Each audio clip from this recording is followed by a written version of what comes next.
Assalomu alaykum aziz o'rganuvchilar. Bugungi darsimiz sizlar bilan CSSda selektorlar mavzusini o'rganamiz. Demak, tayyor bo'lsalaringiz boshlab oldik. Xo'p, selektor nima o'zi? CSSdagi selektor o'zi nima?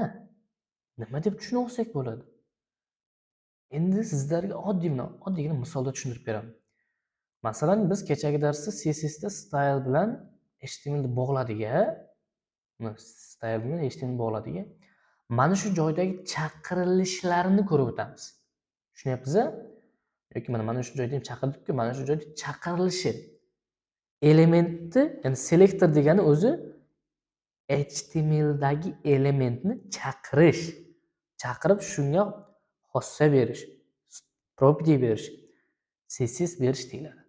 Shunga oddiygina misol. Ya'ni bu CSSda qaysi element yoki HTML elementiga stilni ko'rsatadi. To'g'ridan-to'g'ri selektor tanlash CSSning eng muhim qismi bo'ladi. Eng muhim qismlaridan selektorlar mavzusi. Demak, boshlaymiz. Endi asosiy selektorlarni ko'rib o'tadigan bo'lsak, ya'ni asosiy HTMLda taglarni tanlab olishni ko'radigan bo'lsak, bizda elementning nomi bilan tanlab ketaveramiz. Mana paragraph, h1, b tagi, a tagi, div tagi va hokazo. Mana hashbirlardagi ma'nolarni tanlab ketaveramiz CSS ga. Xuddi hozir bitta CSS bir ochilgan bo'lsa,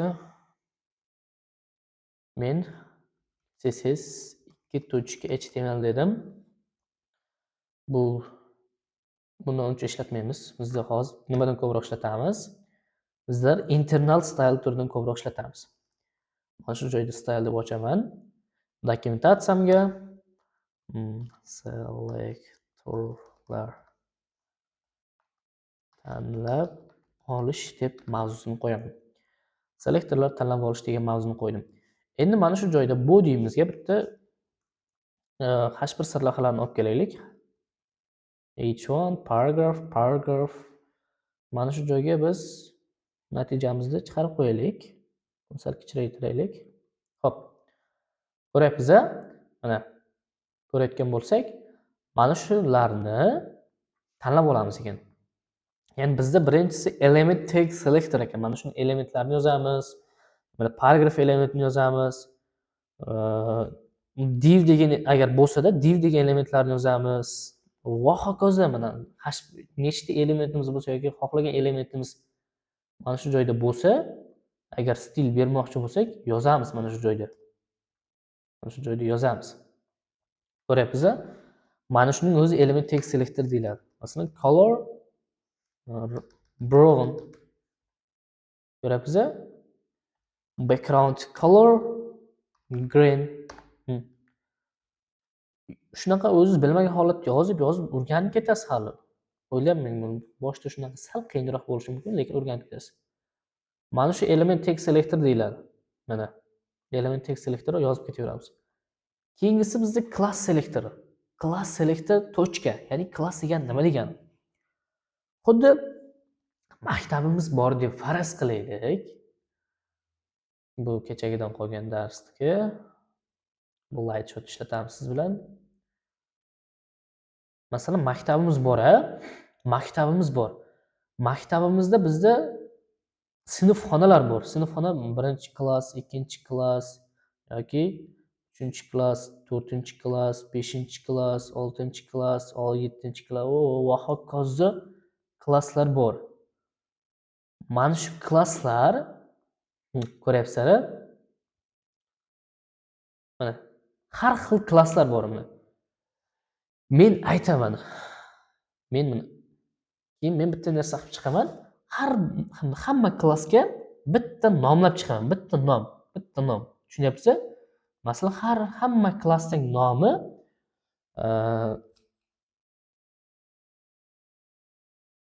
raqamlar yoki kelajak klass deb qo'yaman. Kelajak sinf nomi deb qo'yaman. Kelajak bizda sinf nomi dedim. Hammasiga kelajak sinf nomi. Endi shu kelajak sinf nomiga men bittagina property bersam, Yani bittagina o'zgarish bersam, qanaqa o'zgarish? Masalan, background color green beradigan bo'lsam, hamma sinf yashilga aylanadi. Eslab qoling. Hamma sinf yashilga aylanadi. Nima uchun? Chunki hamma klassning bizda sinf nomi bir xil. Shuning uchun klasslar bizda ishlatiladi. Mana shu klasslarni ko'proq ishlatishimiz sababli, masalan, mana 3 ta 4 ta paragraf bor bizda. Ko'ryapsizlar? Menga mana ichida har xil ma'lumotlar bo'lishi mumkin. Endi faraz qilaylik, har xil ma'lumotlar. Menga mana shu ikkinchi paragraf yoqib qoldi. So'zimi yoqib qoldi, bilmadim, xohlagan so'z yoqib qoldi. Masalan, iOS degan men yoki iOS ning o'rniga tanlangan degan klass nomini yozdim.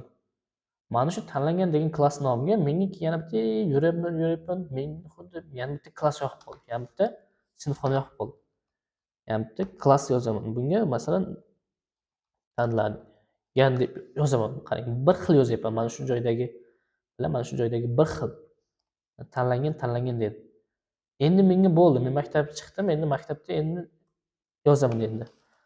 Tochka tanlangan klass nomi mana nuqta bilan beryapman. Eslab qoling. Mana shu nuqta bilan klass berilamiz. CSSda nuqta bilan chaqiriladi. Tanlangan listdagi background color masalan red bo'lsin, qizil mana. Backgroundni qizil qilib. Ko'ryapsiz-a? Mana shundan men tanlab oldim bularni. Class selector shuning uchun kerak. Yoki muhim bo'lishi mumkin, kichik bo'lishi mumkin, farqi yo'q. Biz xohlagan narsamizni yoki xohlagan elementimizni tanlaymiz.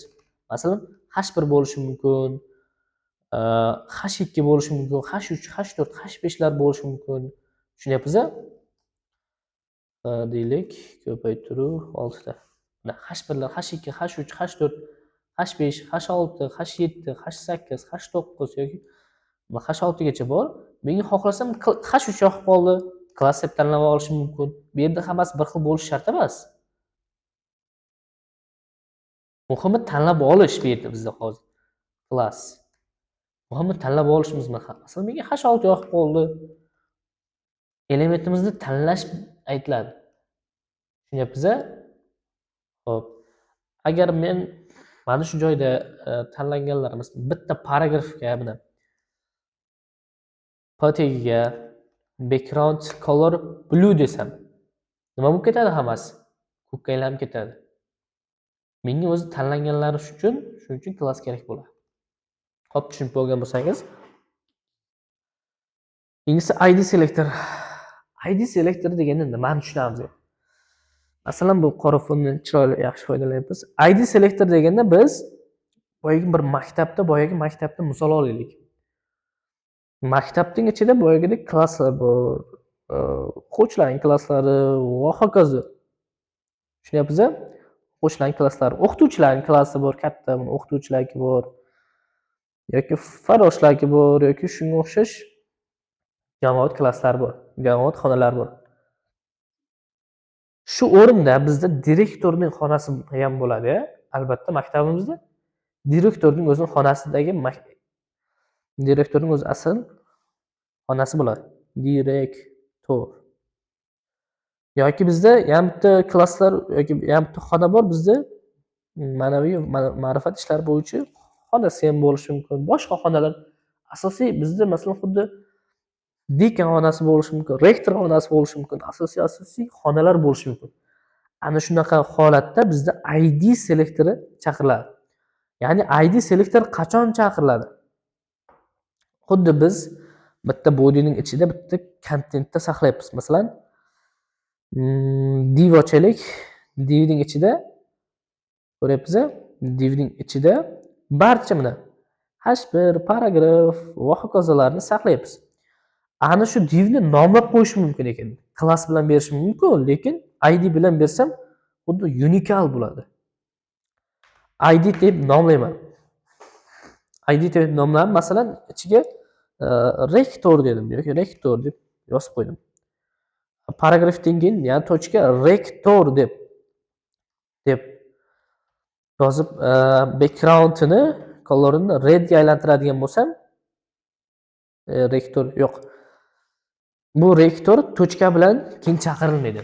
Rektor reshotka bilan, ya'ni ID selektorimiz panjara bilan chaqiriladi. Tushunyapsiz-a? Panjara bilan chaqiriladi buni. Panjara bilan chaqirsa, mana rektor xonasi faqat hammasi qizil bo'ldi. Ko'ryapsiz-a? Rektor xonasi keyin masalan maktabimizda bitta rektor bor. 100 ta rektor bo'lmaydi-ku. Yoki maktabimizda 100 ta direktor bo'lmaydi-ku. Shuning uchun bizda ID selektori yagona. Nomi yagona, IDning o'zi ko'proq ishlatiladi. Ana shu joydagi nomi yagona bo'ladi. Noyob IDni elementlar tanlaydi, noyoblarni. Buni noyob o'quvchilar tanlagan sari, bu ham noyoblarni tanlaydi. Reshotkada sarlavhalar, filtr bor yoki shu qatori elementlarni tanlab olishimiz mumkin. Men buni hayotiy misolda sizga chiroyli qilib tushuntirib beryapman. Buni o'z dasturlashimizga o'g'irib olamiz. Ya'ni universal selektorlarimiz bor. Universal selektor endi nima? Masalan, oldinlari maktabimizda yetakchilar bo'lardi yoki hozir ham bormi, bilmadim. Selekt, ya'ni universal degani xuddi maktabda yetakchi degani. Hamma ishga yoki ketaveradi. Masalan, shaxmatni olaylik. Shaxmatda shoh bo'ladi, shohning yonboshida uning vaziri bo'ladi. Vazir bizga ko'proq imkoniyat beradi. Xohlagan joyga yuradi-ku. Bilasiz-ku, xohlagan joyga. Xuddi universal selektor ham shunday. Universal selektorning asosiy vazifasi nimadan iborat? Masalan, o'z asosiy yuqoriroqda yoziladi bu. Ko'ryapsiz-a? Yuqoriroqda yozadi. Mana yulduzcha bilan ochiladi. O'zi hech qanaqa elementga chaqirilib yoki yozilmaydi elementda. Universal selektorning vazifasi ana shu joydagi HTMLdagi barcha elementlarga bir xil stil. Masalan, font size deyman. Font size 50 piksel bo'lsin desam, barcha elementlarimiz hozir bizda 50 piksel bo'ladi. Ko'ryapsiz-a? Barchasiga birday ta'sir etdi. Shunga mana shu bular keyin ko'proq nimalarda ishlatiladi? Shriftlarda ishlatiladi. Masalan, font family, boshqacha shrift turlari bor bizda. Mana shunday holatda ishlatilar ekan. Universal selektor barcha elementlar, ya'ni barcha elementlarga birday, hammasiga bittada ta'sir qiladi. Sizga oson bo'lish uchun tushuntirdim buni. Masalan, margin 0, padding 0, box sizing, border box. Asosiy xususiyatlar ko'proq shunaqa beriladi veb-saytlarda ham, katta veb-saytlarda ham. Ko'pincha CSS ni reset qilish uchun ishlatiladi, to'g'ri. Undan keyingisi bizda nima? Kombinatsiya, ya'ni selektor, kombinator selektor, ya'ni kombinatsiya nima? Distance selektor, ya'ni bo'shliq selektori nima? Masalan, menga hozir bitta div ochaylik. Bularda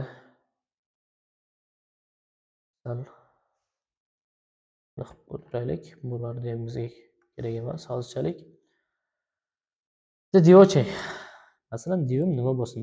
Keyin qarangizlar, chaqirishning zo'r usullari bor. Masalan, divga klass bermoqchi bo'lsangiz, nuqta deysiz, klass nomini yozasiz. Masalan, 11b deymiz. 11b desak, 11b deb ochamiz. O'zi bu narsa o'zi tavsiya etilmaydi, unaqa klass nomi. Masalan, keldi degan klass nomi yoki chiroyli o'zingiz konteyner klassini yozasiz. Masalan, content bo'lishi mumkin. Content main bo'lishi mumkin. Inglizcha klasslar ko'proq bering. Content mainning ichida bitta paragraf elementimiz bor. Paragraf elementimizda masalan red hamda div ichida hamda paragraf blue bo'lishi mumkin. Mana shunaqa stilda mana strukturani yaratdik. Mana divning ichida bitta paragraf, paragrafning ichida div va div. Endi dokumentatsiyamizga qaytib o'tadigan bo'lsak, bizda nima deyapti? Divning ichidagi divning ichida p ga color red ber deyapti. Xo'p, divning ichidagi paragrafga color red beradigan bo'lsak, bizda nima bo'layapti? Ikkalasi ham qizil bo'layaptimi? To'g'rimi? Yoki mana divni h1 ga o'zgartirib qo'yadigan bo'lsak-chi, h1 ga o'zgartirdim. Buni ham h1 ga o'zgartirdim. Bizda ikkalasi ham nima bo'layapti? Qizil bo'layapti.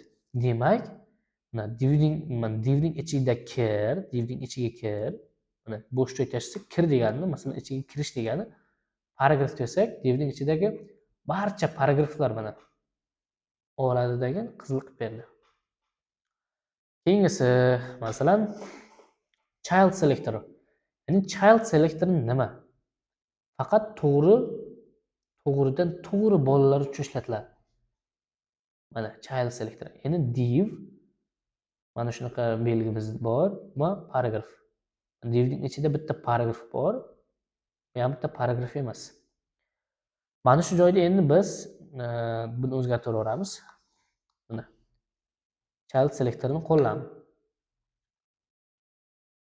Bizda nima bo'lib chiqdi birinchisi? Red deb yozilgan mana paragraf ishladi. To'g'ridir, to'g'ri deyapti. Ya'ni xuddi mana content main ichida, yoki divimizning ichida nechta paragraflar bo'lsa, mana ishlaydi. Nechta paragraflar bo'lsa ishlaydi.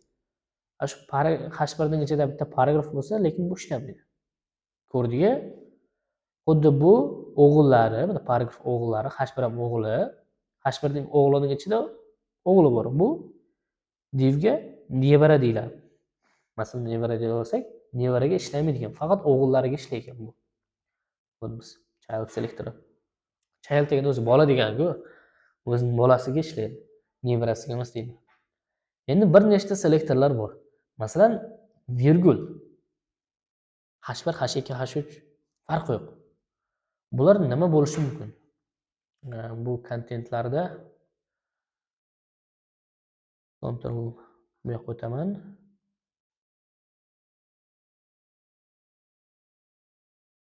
Buni ham o'taman, bo'ldi. Qarangizlar. Buni pastga yozib ketik, chiroyli ko'rinsin sizlarga. Mana shu joyda bizni H1imiz bor. Salom, dunyo. Masalan, bu 3 ta 4 ta H1 yasab tashlaylik qani. $, ko'paytirib 3 ta bo'lsin. Yoki H ning ichida nima bo'lsin? Salom, dunyo so'zi bo'lsin va sanasin ko'paytirilsin 3 ga. Bizda mana shu 3 tagina H1imiz bor. 3 tagina H1, H2, H3 lar bor. Masalan, H1 ga background color red yani qizil bo'ldi. Keyin men H3 ga ham berishim kerak edi, H2 ga ham berishim kerak edi. Tushunyapsizlarmi? Mana shunday 3 ta, ya'ni H2 background color red. Mana shunday H3 background color red deb bersangiz, bizda nima bo'lyapti? Juda ko'proq kod yozilyapti. Mana shuni qisqartirish usuli bor. Qisqartirish usuli qanaqa bo'ladi? Bularni o'chiramiz. H1 dan keyin virgul qo'yamiz. Undan keyin H2 deymiz. Yana bitta virgul qo'yamiz, H3 deymiz. Ya'ni xuddi 3 ta selektor bitta propertylarni xossasini oladi. Bo'ldi. Shu oddiygina shu xossa, shu xususiyat. Bu bir nechta selektorlarni tanlash uchun ishlatiladi. Endi bizda pseudo class selektorlarimiz bor ekan. Bular nima ekan? Hover effekti bor ekan, first child ekan, active degan bizda selektorimiz bor ekan, end child end degan selektorimiz bor ekan. Buni masalan sizlarga ikkita uchtasini ko'rsatib beraman oddiygina. Masalan, hover deylik, buni o'chirib turaylik. H1 ga deyman, 2 nuqta, qarang, 2 nuqta hover deb ochdim. Endi buning ichiga background color red deb beradigan bo'lsam, mana oldiga borsa, mana hover degan oldiga borsa, sichqoncha oldiga borsa qizil bo'ladi. Oldiga bordi, qizil bo'ldi. Oldiga bordi, qizil bo'ldi. Keyingisi H2 masalan yoki H1 ga yana bitta effekt ursak bo'ladi yoki H2 ga beraylik oddiy. Active degan bosilganda degani. Background color green bo'lsin, yashil bo'lsin buni. Buni oldiga borsa qizil bo'lyapti, buni oldiga borib bitta bossak yashil bosib turibman, yashil. Ko'ryapsiz-a? Oddiygina yashil bo'lyapti. Endi bizda active bor, first child bor, birinchi elementda kelganda oladi. Masalan, bunda listlar bo'lishi mumkin. Buni ko'paytiramiz. Lists 5 ta deylik. Buni 1.5 ga ko'paytirdik. Liga first child ko'ryapsiz. First child deb yozamiz. Font yo'q. Background color red bo'lsin buni. Ko'ryapsiz? Yoki bizda nimalar bo'lishi mumkin? Masalan, font weights bo'lsa-da, font weights 600 qilib qo'yaylik. Tushunyapsiz? First child bularda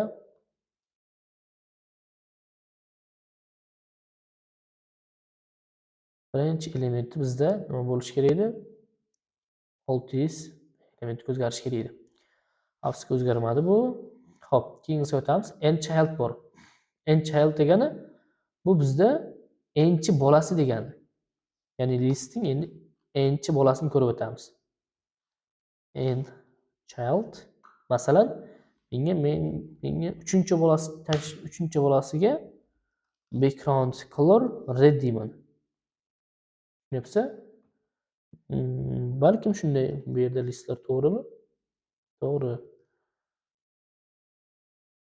Color red bo'lishi ham mumkin edi. Nimaga ishlamayapti bu listlarimiz bizda? Odatda ishlash kerak edi.